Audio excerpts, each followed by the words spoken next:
किसी भी देश के विकास में जो सबसे महत्वपूर्ण बात होती है या यूं कह लें कि सबसे महत्वपूर्ण जो घटक होता है वो वहां पर उस देश की पॉलिसी मेकिंग और साथ ही साथ जो भी प्लान्ड योजनाएं होती हैं उनका महत्वपूर्ण स्थान होता है। साथ ही साथ इन नीतियों के अंतर्गत, इन योजनाओं के अंतर्गत जो भी लाभ जनता को पहुंचाया जाए उसका एग्जीक्यूशन सही तरीके से हो रहा है कि नहीं हो रहा है, ये भी अपने आप में काफी महत्वपूर्ण है। अब किसी भी देश में नीति निर्माण करने के लिए, साथ ही साथ कोई भी योजना बनाने के लिए वहां के लोगों के बारे में संपूर्ण जानकारी होना अति आवश्यक है। इसी के क्रम में किसी भी देश, किसी भी क्षेत्र में वहां के लोगों की क्या जन्म दर है, क्या मृत्यु दर है, क्या वहां पर मातृत्व मृत्यु दर है, वहां पर कितनी पॉपुलेशन है, इन तमाम आंकड़ों के बारे में विस्तृत जानकारी होना अति आवश्यक है।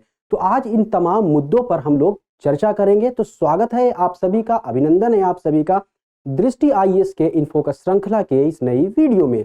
मेरा नाम है सलमान और आज हम बात करेंगे जनगणना के ऊपर। जनगणना की अगर हम बात करें तो जो 2020 में जनगणना होने वाली थी उसमें अगर देखें तो काफी देरी हो चुकी है। इसके पीछे का जो मुख्य कारण रहा है वह कोविड-19 रहा है। लेकिन अभी हालिया अगर हम खबर की बात करें तो अभी सरकार की तरफ से एक खबर आई है कि जनगणना की जो समय सीमा है उसे जून 2024 तक बढ़ा दी गई है, यानी कि एक नया नोटिफिकेशन आया है। अब अगर इस नोटिफिकेशन की हम बात करें तो इसके अंतर्गत कम से कम जो अब वर्ष 2024 में जनगणना की शुरुआत होगी वह अक्टूबर से पहले नहीं हो सकती है, क्योंकि जो तिथि दी गई है जून 2024, अगर वहां से अगर हम देखें तो जो भी इसके अंतर्गत जो भी व्यक्ति जनगणना में संलग्न होंगे उनके प्रशिक्षण के लिए भी कुछ अवधि की जरूरत होती है। तो कम से कम इस अवधि की बात करें तो 3 महीना हो जाती है। तो इसके मुताबिक जो जनगणना शुरू होगी अब अक्टूबर 2024 से शुरू होगी। तो इसी को ध्यान में रखते हुए, इन्हीं बातों को केंद्र में रखते हुए आज की इस वीडियो की हम रूपरेखा देख लेते हैं।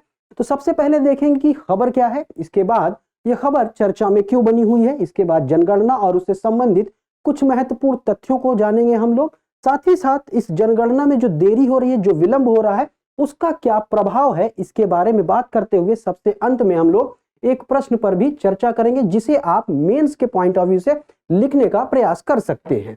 अगर इस बात की हम चर्चा करें तो यह पूरी की पूरी जो खबर है ये जीएस पेपर 3 से संबंधित है। हालांकि आप इसे पेपर 2 से भी जोड़ सकते हैं, गवर्नेंस और पॉलिसी वाले पार्ट से भी, लेकिन मुख्य रूप से ये जीएस पेपर 3 से ही संबंधित खबर है।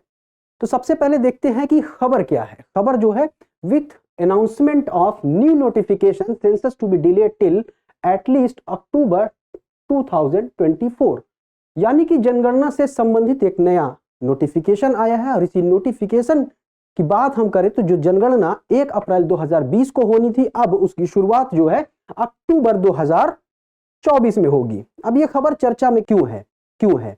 तो सबसे पहले देखें तो जनगणना में जो देरी हो रही है, इसकी देरी की वजह से जो संसद में अभी हम महिला आरक्षण अधिनियम जिसको पास किया गया है उसके अंतर्गत संसद में, खास तौर पर लोकसभा में, राज्य विधानसभाओं में और नेशनल कैपिटल रीजन दिल्ली विधानसभा में महिलाओं के लिए जो 1/3 सीटों का आरक्षण की बात की गई है, उन्हें रिजर्वेशन देने की बात की गई है, उसमें विलंब हो जाएगा, क्योंकि इसकी तिथि जो है 30 जून 2024 तक फ्रीज कर दी गई है और यहां से 3 महीने का समय लग जाएगा इसमें जो भी लोग संलग्न होंगे उनको प्रशिक्षित करने में, यानी कि इस जनगणना की शुरुआत अक्टूबर 2024 से होगी। तो इसी चीजों को ध्यान में रखते हुए खबर सुर्खियों में बनी हुई है। तो आइए देखते हैं कि जनगणना क्या है। सबसे पहले जानने का प्रयास करते हैं कि जनगणना क्या है। तो किसी देश या किसी क्षेत्र विशेष में वहां के लोगों के बारे में विधिवत रूप से जानना, सूचना प्राप्त करना और उसे रिकॉर्ड करना ही जनगणना कहलाता है।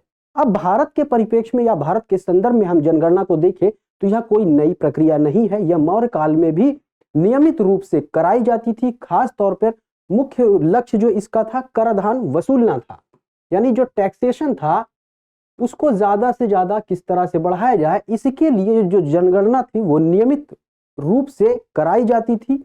अब इसके अंतर्गत जो भी वहां पर व्यवसायिक लोग थे, खासकर कुम्हार, बढ़ई, इस तरह के जो भी अन्य लोहार जो भी लोग थे, उनकी जनगणना लगातार या नियमित रूप से कराई जाती थी। गांव में अगर हम बात करें ग्रामीण स्तर पर तो एक ग्रामीण अधिकारी होता था जिसे ग्रामिक कहा जाता था, यह ग्रामीण स्तर पर जनगणना के लिए जिम्मेदार होता था। वहीं नगरपालिका अधिकारी जो है नागरिक जनगणना के लिए जिम्मेदार अधिकारी होता था। तो यह पूरी की पूरी बात जो है मौर्य प्रशासन की थी। जनगणना के बारे में कौटिल्य की पुस्तक अर्थशास्त्र में भी जिक्र देखने को मिलता है। अब बात करते हैं मध्यकाल भारत की। तो मध्यकाल भारत में मुगल एम्पायर के दौरान या मुगल कालीन हम बात करें तो अबुल फजल की एक किताब है आईने अकबरी, वहां पर भी जनगणना का जिक्र देखने को मिलता है। और अब आकर के अगर हम देखें तो आधुनिक भारत की बात करें तो ब्रिटिश कालीन इसका सर्वप्रथम हम जो एविडेंस देखते हैं 1872 में ब्रिटिश वायसराय लॉर्ड मेयो के समय में जनगणना का एविडेंस हमें देखने को मिलता है। लेकिन भारत की अगर हम एक तरह से कहें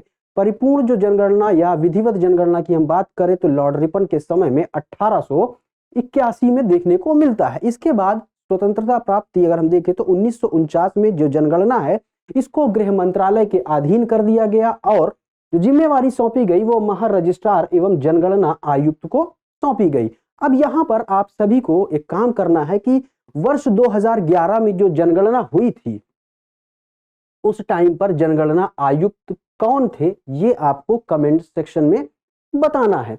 अब 1949 के बाद से जो भी जनगणना हुई 1951 में जो हुई और उसके बाद जो भी जनगणना हुई वो 1948 के भारतीय जनगणना अधिनियम के अंतर्गत कराई जाती है। इस अधिनियम की एक खास बात अगर देखें तो यह केंद्र सरकार को किसी भी नियत समय या किसी भी नियत तिथि पर जनगणना कराने के लिए बाध्य नहीं करता है, लेकिन इसके अंतर्गत कुछ अन्य प्रावधान भी है जिसके अनुसार जनगणना कंडक्ट कराई जाती है। तो ये मुख्य रूप से तथ्यात्मक बातें रही जो आपको परीक्षा के मद्देनजर जानना आवश्यक है और इस बात का जवाब देना बिल्कुल मत भूलिएगा कमेंट सेक्शन में कि जो वर्ष 2011 की जनगणना कराई गई थी वो किस जनगणना आयुक्त के अधीन कराई गई थी। तो अब इस विलंब में देरी के क्या प्रभाव हो सकते हैं। तो सबसे पहले महिला आरक्षण जो अधिनियम है उसको लागू होने में देरी होगी, जिसे नारी शक्ति वंदन अधिनियम के नाम से भी जाना जाता है। तो यहाँ पर एक बात प्रासंगिक हो जाती है कि ये जो आरक्षण महिलाओं को दिया जा रहा है इसके अंतर्गत जो भी महिला सशक्तिकरण का एक महत्वपूर्ण कदम माना जा रहा है भारत में उसमें विलंब होगा, क्योंकि पहली जनगणना जो इस अधिनियम के बाद पहली जनगणना होगी उसी के अंतर्गत जब परिसीमन होगा तो जब परिसीमन होने के बाद यह प्रभावी हो जाएगा तभी यह आरक्षण महिलाओं को मिल सकेगा। यानी कि महिला सशक्तिकरण का जो एक महत्वपूर्ण कदम भारत सरकार के द्वारा कानून के रूप में पारित करके उठाया गया है उसमें विलंब देखने को मिल रहा है। और कहीं ना कहीं हम अपने आसपास या पड़ोसी देशों की बात करें या अन्य देशों की तुलना में अगर हम बात करें तो हो सकता है हम पीछे रह जाएं। तो ये एक महत्वपूर्ण नकारात्मक प्रभाव देखने को मिल सकता है। इसके साथ ही साथ यहाँ पर देखें तो इस दशक की जो जनगणना है इसका पहला चरण 1 अप्रैल 2020 को ही शुरू हो जाना था, लेकिन अब ये कब शुरू होगा? अक्टूबर 2024 में। तो इसके साथ क्या महत्वपूर्ण अगर हम देखें इम्पैक्ट हो सकते हैं और ये इम्पैक्ट जो होंगे वो नकारात्मक रूप से होंगे। तो सबसे पहले देखें कि जो भी यहाँ पर नीति बनाई जा रही है वो पुराने आंकड़ों के आधार पर ही बनाई जा रही है। तो उन्हीं आंकड़ों के आधार पर लोगों को सब्सिडी दी जा रही है, उन्हीं आंकड़ों के आधार पर लोगों को विभिन्न योजनाओं का लाभ दिया जा रहा है। यानी कि वर्ष 2011 के बाद से जो भी जनसंख्या में बदलाव हुआ है, जो भी मृत्यु दर में बदलाव हुआ है, जो भी शिशु मृत्यु दर में बदलाव हुआ है, जो भी मदर मॉर्टेलिटी रेट में बदलाव हुआ है, बर्थ रेट में जो भी बदलाव हुआ है, उन तमाम आंकड़ों को नेग्लेक्ट करते हुए जो 2011 के आंकड़े थे उन्हीं आंकड़ों के आधार पर योजनाएं बनाई जा रही हैं, उन्हीं के आधार पर नीतियों का निर्माण किया जा रहा है, उन्हीं के आधार पर सब्सिडी दी जा रही है। तो ये एक महत्वपूर्ण नकारात्मक प्रभाव के रूप में देखा जा सकता है, क्योंकि ताजा आंकड़ों के अभाव में सरकारी एजेंसियां अभी भी नीतियां तैयार कर रही हैं। इसके साथ ही साथ वर्ष 2011 की जनगणना से प्राप्त आंकड़ों के आधार पर सब्सिडी भी आवंटित की जा रही है। यानी कि इस समय के अंतर्गत जो भी फेर बदलाव हुआ, यानी कि मान लीजिए कुछ ऐसे लोग हैं जिन्हें अब सब्सिडी नहीं दी जानी चाहिए तो वो भी उसका लाभ उठा रहे हैं, और जो इसके अंतर्गत शामिल हो गए हैं उन्हें इससे बाहर रखा गया है, वो इससे वंचित हैं। तो ये भी एक नकारात्मक पहलू है जो कहीं ना कहीं भारत के विकास में एक बाधा के रूप में कार्य कर सकता है। अब इसके अलावा देखें तो हाल ही में जन्म और मृत्यु रिपोर्ट भी जारी नहीं की गई। आरजीआई के कार्यालय और भारत के जनगणना आयुक्त ने भी वर्ष 2021, 22 और 23 के लिए जन्म, मृत्यु और मृत्यु के कारणों के पंजीकरण पर 2 प्रमुख रिपोर्ट जारी नहीं की है। इसके अलावा वर्ष 2020 के लिए सिविल पंजीकरण प्रणाली पर आधारित भारत के महत्वपूर्ण सांख्यिकी पर रिपोर्ट केवल मई 2022 में जारी की गई थी। अब इसके अलावा बात देखें, ये जो रिपोर्ट जो है पूरी तरह से अभी जारी नहीं की गई है जनगणना न होने के कारण। तो मुख्य रूप से अगर हम देखें तो जो प्राथमिक स्वास्थ्य देखभाल है, उसके अलावा मातृ एवं शिशु स्वास्थ्य है, शिक्षा है, इन तमाम सब चीजों को देखते हुए जो भी पॉलिसीज बनाई जा रही है उन पर निगरानी एवं उनके मूल्यांकन में विलंब हो रहा है। तो कहीं ना कहीं ये हमारे विकास में बाधा के रूप में काम कर रहा है। इसके अलावा वार्षिक मृत्यु के कारण चिकित्सा प्रमाणन पर रिपोर्ट अंतिम बार वर्ष 2020 के लिए जारी की गई थी।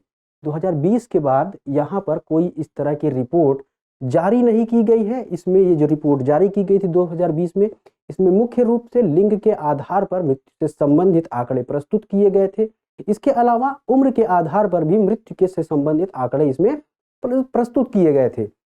लेकिन इनके बाद कोई ऐसी रिपोर्ट अभी हाल में जारी नहीं की गई है। इस तरह की रिपोर्टों को जारी ना किया जाना, साथ ही साथ जनगणना में देरी का होना भारत के विकास में काफी ज्यादा महत्वपूर्ण बाधा के रूप में कार्य कर सकता है। जैसे कि जो भी पॉलिसी मेकिंग या जो भी नीति निर्माण से संबंधित चीजें हैं उनको लागू करने में, नई नीतियों को बनाने में, नई योजनाओं को लाने में काफी ज्यादा दिक्कतें आ रही, क्योंकि हमारे पास जो उपलब्ध आंकड़े हैं वो सटीक नहीं है। तो जिन लोगों को हमें टारगेट करना है, उन नीति के अंतर्गत ले आना है, किन लोगों को उन नीति और योजनाओं से बाहर करना है, ये सारी चीजें व्यवस्थित रूप से एग्जीक्यूट नहीं हो पा रही हैं। तो ये तमाम बातें हमारे विकास में, हमारे भारत के विकास में बाधा के रूप में कार्य कर रही हैं। तो यहाँ पर अगर देखें तो अभी चुनाव भी होने वाले हैं, तो चुनाव से पहले जनगणना संभव नहीं है। इसीलिए यहाँ पर कवायद लगाई जा रही है, कयास लगाया जा रहा है कि अक्टूबर 2024 से पहले जनगणना की शुरुआत नहीं की जा सकती है। लिहाजा ये कहीं ना कहीं भारत के विकास में एक रोड़ा के रूप में कार्य कर सकती है। तो इन्हीं बातों के साथ आज के एपिसोड के सवाल को पर भी हम लोग नजर डाल लेते हैं और इस सवाल को हम लोग मेंस के मद्देनजर लिखने का प्रयास करेंगे। तो सवाल यह है कि भारत में नीति निर्माण के संदर्भ में जनगणना की प्रासंगिकता पर उदाहरण सहित चर्चा कीजिए। इसे 250 शब्दों में आप लोग लिख सकते हैं। तो जरूर लिखिएगा इस पर जो सवाल है। बहुत अच्छा टॉपिक है जिससे कि आप सभी को अभिव्यक्ति में भी वृद्धि हो सके। तो मिलते हैं अगले किसी एपिसोड में, तब तक के लिए जय हिंद, जय भारत।